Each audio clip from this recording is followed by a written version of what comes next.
What's going on YouTube? This is Stephen Lopez, and here are the top things that I like to use on a targeted ketogenic diet.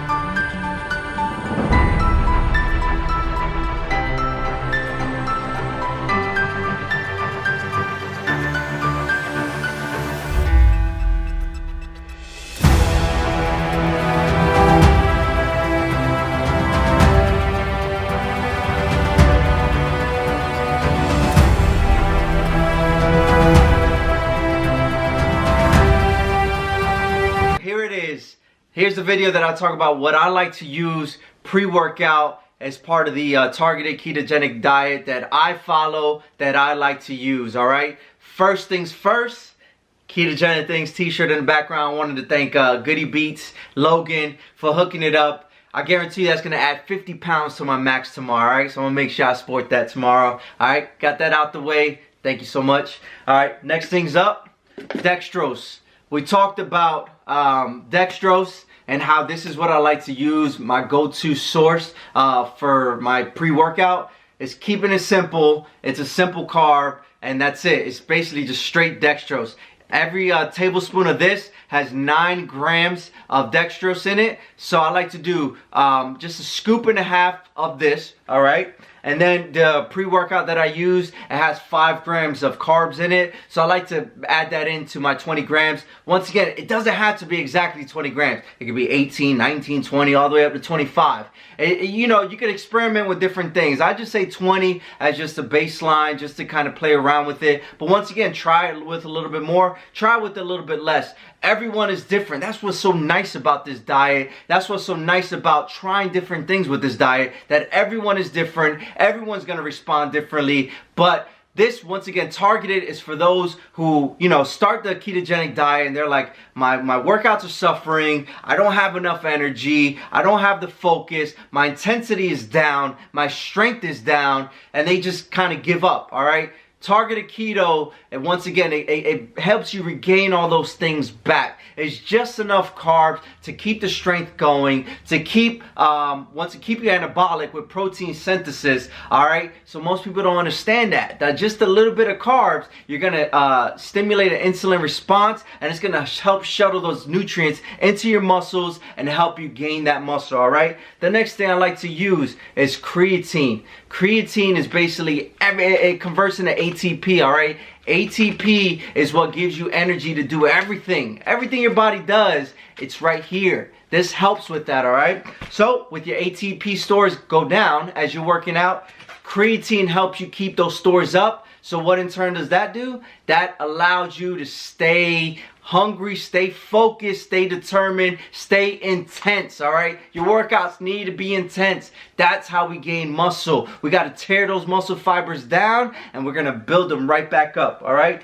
Next thing I like to use post-workout is Leucine, all right? So I like to do 5 grams of this right here, and of the creatine, I like to do 3 grams right here of Leucine. That's all you need. Study has shown that 2.5 is enough to stimulate protein synthesis. I like to, you know, just a little bit more than just the minimum. You know what I mean? Just a little bit more, 110%. So I like to use Leucine. I'll do 3 grams post-workout. That's enough just to keep keep your protein synthesis levels up.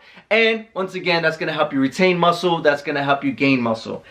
Another stack that I like to use is sodium, potassium, all right? Here, we got the Redmond's Real Salt. Here, for every quarter teaspoon, we're looking at 530 milligrams of sodium. I just like to measure it out. Just measure it on a quarter teaspoon, measure it out, get some water, put a little bit in my mouth, take it back, and that's it, all right? For here, the no salt, we got 640 milligrams for every quarter teaspoon. Same thing. I like to take a swig of that. I like to put it, you know, measure it out, take it back to the head with some water, and that's what I like to use. People don't understand that you need sodium. Your body relies on your electrolytes. So many people are so afraid of sodium, but you have to understand, when you're on a ketogenic diet, you're on low carbs, all right? Your carbs hold water. When you have your water intake up, you have your carbs low, what is that going to make you do? use the bathroom. What happens when you're constantly going to the bathroom? You're constantly flushing out those electrolytes, all right? So you're gonna have to boost those bad boys up, especially when you first start on the ketogenic diet. Tell people, you know, they feel like they're getting the keto flu. They feel like they're getting sick. They have low energy levels. I get it. But things like bumping up your electrolytes, sodium, potassium, magnesium, those things right there are going to help you just get through those first couple weeks until you get fat adapted. And listen up, everybody.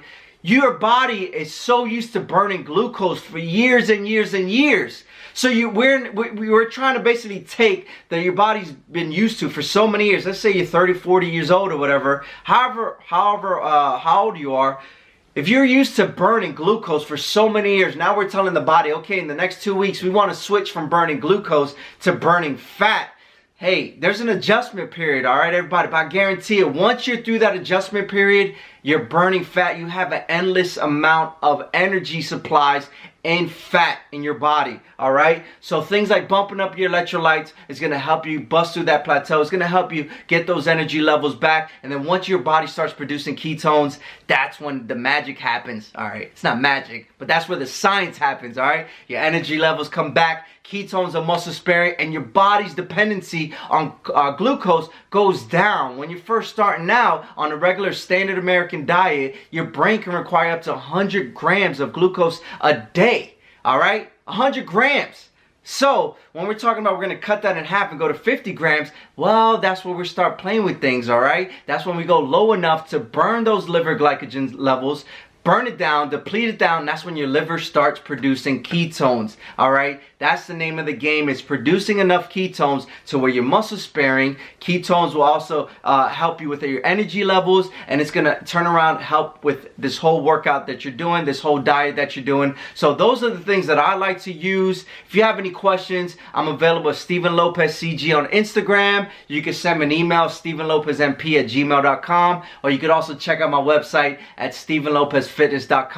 Description of the items all will be down below. So make sure you subscribe, tell a friend and tell a friend. I'm here to tell you that targeted keto works. Targeted keto will make you take enough carbs to help you with the workout, but even better, maintain ketosis, all right? Keto on, baby, and let's make it happen.